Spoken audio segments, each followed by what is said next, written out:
여러분 안녕하세요. 경제학장 박사입니다. 자, 오늘은요. 아주 특별한 시간을 한번 가져볼까 하는데요. 재정학 분야에서는 거의 바이블로 통하는 책이 있거든요. 바로 이 교과서를 가지고 우리 생활과 정말 뗄래야 뗄 수 없는 주제죠. 공공요금에 대해서 한번 제대로 파헤쳐보겠습니다. 여러분, 매일 아침 일어나서 물 쓰고 불 켜고 또 지하철 타고 이동하시잖아요. 그쵸? 근데 이게 다 공공 서비스인데 왜 우리는 돈을 내야 할까요? 왜 공짜가 아닐까요? 아니, 내가 꼬박꼬박 세금도 내는데 이 정도는 그냥 공짜로 해줘야 하는 거 아니야? 이런 생각 솔직히 다들 한 번쯤은 해보셨을 거예요. 맞죠? 근데 말이죠. 여기에는요, 우리가 미처 생각하지 못했던 아주 중요한 경제학적 원리가 숨어 있답니다. 그래서 오늘 이 재정학의 바이블을 우리들의 나침반으로 삼아서 그 비밀을 한번 캐보려고 합니다. 경제 원리라고 하니까 벌써부터 머리 아프시다고요? 에이, 걱정 마세요. 제가 정말 알기 쉽게 귀에 쏙쏙 들어오게 정리해 드릴 테니까요. 저만 믿고 잘 따라오시면 됩니다. 자, 그럼 진짜로 한번 시작해 볼까요? 자, 우리가 오늘 살펴볼 공공요금의 세계에는요, 아주 중요한 세 개의 기둥이 있어요. 첫 번째가 바로 효율성의 목표, 그리고 두 번째는 공평성의 목표, 마지막 세 번째는 재정 수입이라는 목표입니다. 마지막으로는 이 세 가지 목표가 어떻게 서로 줄다리기를 하는지 그 균형 잡기에 대해서도 이야기해 볼 겁니다. 그럼 하나씩 차근차근 들어가 보죠. 자, 그럼 첫 번째 기둥부터 한번 살펴볼까요? 바로 효율성입니다.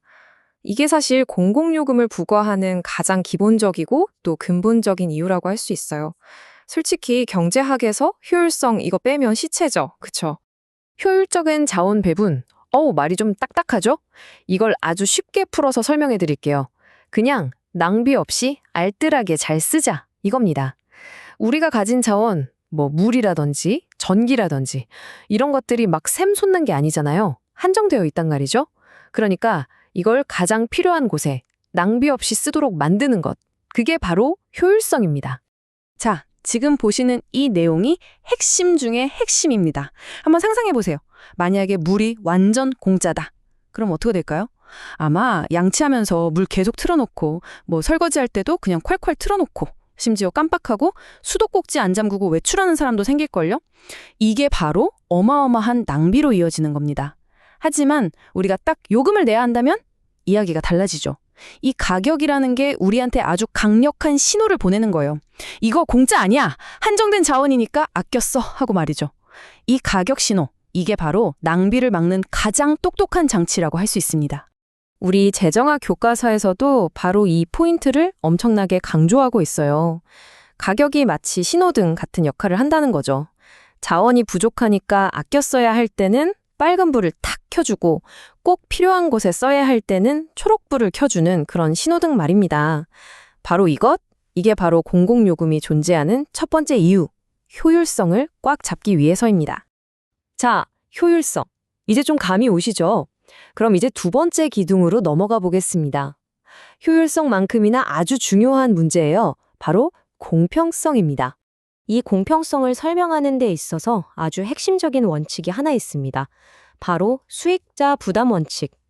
이름만 들어도 딱 감이 오지 않으세요?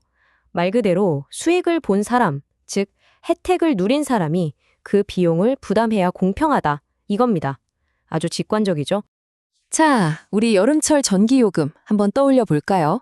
어떤 집은 막 하루 종일 에어컨에 빵빵하게 틀어서 엄청 시원하게 지냈고, 다른 집은 덥지만 꾹 참고 선풍기만 틀면서 전기를 아꼈어요. 그런데 이 두 집이 똑같은 요금을 낸다? 어떠세요? 공평한가요? 아니죠. 당연히 아니잖아요. 더 많이 써서 더 큰 편익, 더 큰 시원함을 누린 사람이 요금도 더 많이 내는 것. 이게 바로 우리가 상식적으로 생각하는 공평함 아니겠습니까? 자, 그런데 강의를 하다 보면 꼭 이 지점에서 아주 예리한 질문이 나옵니다. 아마 여러분 중에서도 지금 이런 생각하시는 분들 계실 거예요. 아니, 교수님, 잠깐만요. 그 원칙대로라면 돈 없는 사람은, 소득이 적은 사람은 물이나 전기 같은 필수 서비스도 마음대로 쓰지 말라는 소린가요? 와, 정말 좋은 질문입니다. 이 원칙이 가진 한계를 정확하게 꿰뚫어본 아주 날카로운 지적이죠. 네, 바로 그 점 때문에 수익자 부담 원칙이 절대적인 유일한 기준이 될 수는 없는 합니다. 그래서 정부가 어떻게 하느냐? 이 원칙을 기본 틀로 삼기는 하지만 동시에 저소득층을 위해서는 요금을 깎아주거나 아니면 보조금을 주는 것 같은 별도의 안전장치를 마련해 두는 거죠. 그러니까 공평성이라는 큰 목표 안에서도 쓴 만큼 내는 공평함과 모두가 기본적인 생활을 누릴 수 있게 하는 공평함 사이에서 섬세하게 균형을 잡아야 하는 겁니다. 자, 이제 효율성과 공평성을 살펴봤으니 마지막 세 번째 기둥으로 넘어가 보겠습니다. 이건 뭐 아주 현실적인 이야기예요. 바로 재정 수입을 확보하는 겁니다. 생각해보세요. 한전이나 수자원 공사 같은 공기업이 사기업처럼 막 이윤을 추구하는 곳은 아니잖아요. 그래도 땅 파서 장사할 수는 없는 노릇이죠. 발전소 하나 짓고 전국에 수도관 깔고 유지보수 하는데 돈이 얼마나 많이 들겠어요? 만약에 요금을 하나도 안 걷는다? 그럼 그 돈 다 어디서 나올까요? 맞습니다. 결국 우리 세금으로 메꿔야 하는 거예요. 게다가 돈 걱정 없이 계속 세금으로 지원만 받으면 그 조직은 어떻게 될까요? 좀 해이해지고 방만해지기 쉽겠죠. 그래서 최소한의 운영 비용이라도 스스로 벌어야 안정적인 서비스도 계속 제공하고 조직도 긴장감 있게 돌아가는 겁니다. 우리 교과서에서는 사실 이 재정 수입 확보를 효율성이나 공평성보다는 조금 뒤에 있는, 그러니까 부차적인 목표라고 설명하긴 합니다. 하지만 이게 되게 재미있는 게 이 부차적인 목표가 무너져 버리면, 즉 공기업이 재정적으로 힘들어지면 어떻게 될까요? 서비스 질이 떨어지고 시설 투자를 못하게 되면서 결국 맨 처음에 말했던 효율성까지 흔들리게 되는 겁니다. 그러니까 부차적이라고 해서 절대 가볍게 볼 수 없는 아주 중요한 목표인 거죠. 자, 좋습니다. 지금까지 우리가 세 가지 큰 기둥을 다 살펴봤어요.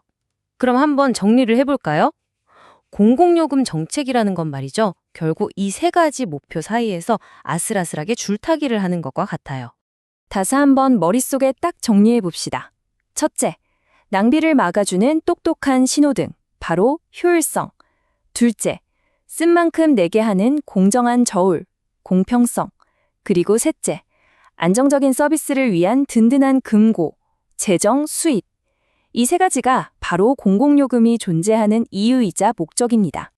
그런데 말이죠. 진짜 어려운 문제는 이제부터 시작입니다.